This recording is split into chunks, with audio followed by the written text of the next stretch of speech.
जय हिंद दोस्तों। Point break by RSR YouTube channel पर आप सभी का बहुत बहुत स्वागत है। आज हम बात करने वाले हैं जीव विज्ञान की शाखाओं के अध्ययन से परीक्षाओं में बन सकने वाले प्रश्न की। यहाँ से सामान्य विज्ञान पोर्शन में एक ना एक नंबर का प्रश्न जरूर बन जाता है, तो आप लोग इस वीडियो को बहुत ध्यान से देखिए। वीडियो के लास्ट में मैं आपसे एक क्वेश्चन भी पूछूंगा जिसका आंसर आपको कमेंट बॉक्स में बताना है। शुरुआत करने से पहले अगर आपने अभी तक इस चैनल को सब्सक्राइब नहीं किया है तो प्लीज आप लोग इस चैनल को सब्सक्राइब कर लीजिए, क्योंकि मैं लगातार ऐसे ही वीडियो लाता रहूंगा। तो चलिए स्टार्ट करते हैं आज का वीडियो। आज का हमारा पहला प्रश्न है, मृदा निर्माण का अध्ययन किसके अंतर्गत किया जाता है। मृदा निर्माण का अध्ययन पूछा गया है, किसके अंतर्गत किया जाता है। जेरेंटोलॉजी, ऑप्शन 2 है पेडोलॉजी, ऑप्शन 3 है लिथोस्ट्रोप्सी, ऑप्शन 4 है इनमें से कोई नहीं। तो इसका सही आंसर क्या हो जाएगा। Option 2 pedology. मृदा निर्माण के अध्ययन किसके अंतर्गत किया जाता है, वो किया जाता है पेडोलॉजी के अंतर्गत। अब बात की जाए जेरेंटोलॉजी किसके अंतर्गत कार्य करने के लिए होता है, तो मनुष्य में बुढ़ापा तथा बुढ़ापा लाने के कारकों का अध्ययन करते हैं,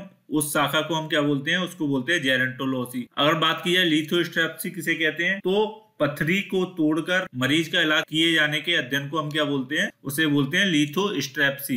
आते हैं अपने अगले प्रश्न पर। अगला प्रश्न हमारा क्वेश्चन नंबर 2, घासों का अध्ययन किया जाता है, शाखा पूछिए किसके अंतर्गत किया जाता है। ऑप्शन दिए हमारे एग्रोस्टोलॉजी, ऑप्शन 2 है पेडोलॉजी, ऑप्शन 3 है बायोमेट्री, ऑप्शन 4 है इनमें से कोई नहीं। तो इसका सही आंसर क्या हो जाएगा, सही आंसर हो जाएगा ऑप्शन 1 एग्रोस्टोलॉजी के अंतर्गत घासों का अध्ययन किया जाता है। किसके अंतर्गत, एग्रोस्टोलॉजी के अंतर्गत।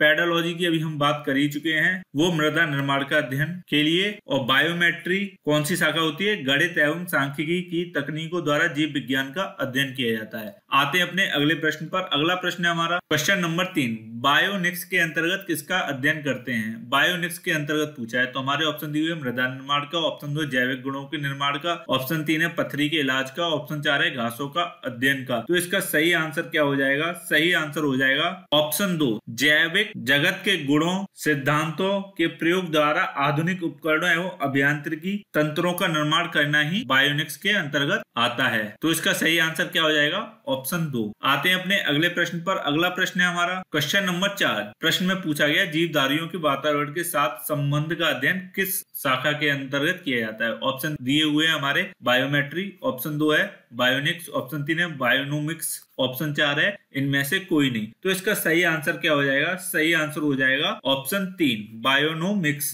जीवधारियों के वातावरण के साथ संबंध का अध्ययन किस शाखा के अंतर्गत किया जाता है, वो किया जाता है ऑप्शन 3 बायोनोमिक्स के अंतर्गत। आते हैं अपने अगले प्रश्न पर। अगला प्रश्न है हमारा क्वेश्चन नंबर 5, मोलस्का के खोलों का अध्ययन किसके अंतर्गत करते हैं। मोलस्का के खोलों का पूछा गया है। ऑप्शन दिए हुए हमारे जेरेंटोलॉजी, ऑप्शन 2 है बायोनोमिक्स, ऑप्शन 3 है कांकोलॉजी, ऑप्शन 4 है इनमें से कोई नहीं। तो वो कौन सी शाखा कहलाती है, मोलस्का के खोलों का अध्ययन कौन सी शाखा के अंतर्गत करते हैं, तो उसका सही आंसर हो जाएगा ऑप्शन 3 कांकोलॉजी के अंतर्गत किया जाता है। आते हैं अपने अगले प्रश्न पर। अगला प्रश्न है हमारा क्वेश्चन नंबर 6, वंशागति का अध्ययन किसके अंतर्गत करते हैं। वंशागति का पूछा हुआ है। ऑप्शन दिए हुए हैं हमारे जेनेटिक्स, ऑप्शन 2 है जेरेंटोलॉजी, ऑप्शन 3 है पेडोलॉजी, ऑप्शन 4 है लिथोस्ट्रिप्सी। तो इसका सही आंसर क्या हो जाएगा, सही आंसर हो जाएगा ऑप्शन 1 वंशागति का जो अध्ययन है वो हम जेनेटिक्स के अंतर्गत करते हैं। आते हैं अपने अगले प्रश्न पर। अगला प्रश्न है हमारा क्वेश्चन नंबर 7, इथोलॉजी के अंतर्गत किसका अध्ययन किया जाता है। इथोलॉजी के अंतर्गत पूछा है। हमारे ऑप्शन दिए हुए मानव सहित सभी जंतुओं के व्यवहार का अध्ययन, ऑप्शन 2 है वातावरण का अध्ययन, ऑप्शन 3 है मोलस्का का अध्ययन, ऑप्शन 4 है आनुवांशिक लक्षणों का अध्ययन। तो इसका सही आंसर क्या हो जाएगा, सही आंसर हो जाएगा ऑप्शन 1 मानव सहित सभी जंतुओं के व्यवहार का अध्ययन इथोलॉजी के अंतर्गत किया जाता है। आते हैं अपने अगले प्रश्न पर। अगला प्रश्न है हमारा क्वेश्चन नंबर 8, मत्स्य की संरचना का अध्ययन किसके अंतर्गत किया जाता है। मत्स्य की संरचना का पूछा गया है यहाँ पर। तो हमारे ऑप्शन दिए हुए हैं इक्थियोलॉजी, ऑप्शन 2 है इथोलॉजी, ऑप्शन 3 है पेलिनोलॉजी, ऑप्शन 4 है इनमें से कोई नहीं। तो इसका सही आंसर क्या हो जाएगा, सही आंसर हो जाएगा ऑप्शन 1 इक्थियोलॉजी। मत्स्य की संरचना का अध्ययन करते हैं उस शाखा को हम क्या कहते हैं, इक्थियोलॉजी। आते हैं अपने अगले प्रश्न पर। अगला प्रश्न है हमारा क्वेश्चन नंबर 9, परजीवी जीवों का अध्ययन किसके अंतर्गत करते हैं। परजीवी जीवों का पूछा गया है। ऑप्शन दिए हुए हमारे पैरासाइटोलॉजी, ऑप्शन 2 है पेलिनोलॉजी, ऑप्शन 3 है कांकोलॉजी, ऑप्शन 4 है इथोलॉजी। तो इसका सही आंसर क्या हो जाएगा, सही आंसर हो जाएगा